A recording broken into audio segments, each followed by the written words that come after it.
6. More evidence tonight that the College Park KKK leader turned Arlington priest failed to put his Confederate sympathies behind him, even after he changed his attire from white sheets to clerical robes. Years after becoming a priest, William Aitcheson was charged with assault and battery and convicted of trespassing.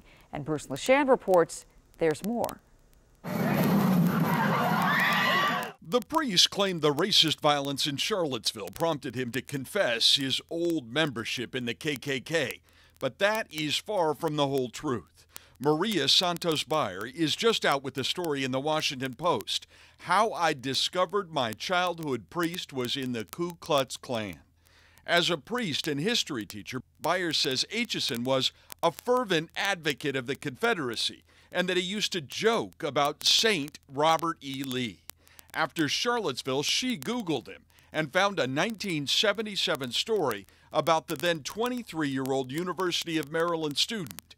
He was an exalted cyclops in the local Robert E. Lee Clavern.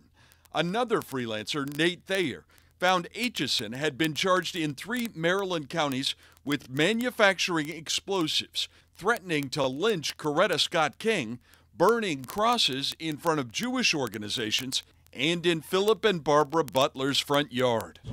Shouldn't be any place in our country for that sort of thing. But there's more. I always thought he was dangerous. I didn't know about his background at the time, but I would never turn my back on him. Damon Stutz is a doctor and a fierce advocate for abortion rights in Reno, Nevada.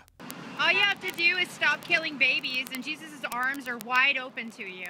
His fortress-like clinic has been firebombed 4 times by abortion opponents. Stutz says as a priest, Father Aitcheson spent months protesting outside before he was charged in 1992 with assaulting a college student who was trying to shield a patient. He was definitely guilty of assault, battery, and trespass on a slight woman. Do you think he's put his violent KKK past behind him? No. You think he's still the same man that he was when he was a student at the University of Maryland? You can change your clothes, but you can't change who you are. Aitcheson remains out of sight right now, unwilling so far to answer all those questions. Bruce LeShan, WUSA 9. Bayer, the freelancer who outed Aitcheson, says she contacted the Arlington diocese on Saturday, August 19th to ask about him. And then she went to see him perform Mass at his Fairfax City church. After a long wait, another priest stepped in and said Aitcheson was not there because of an emergency.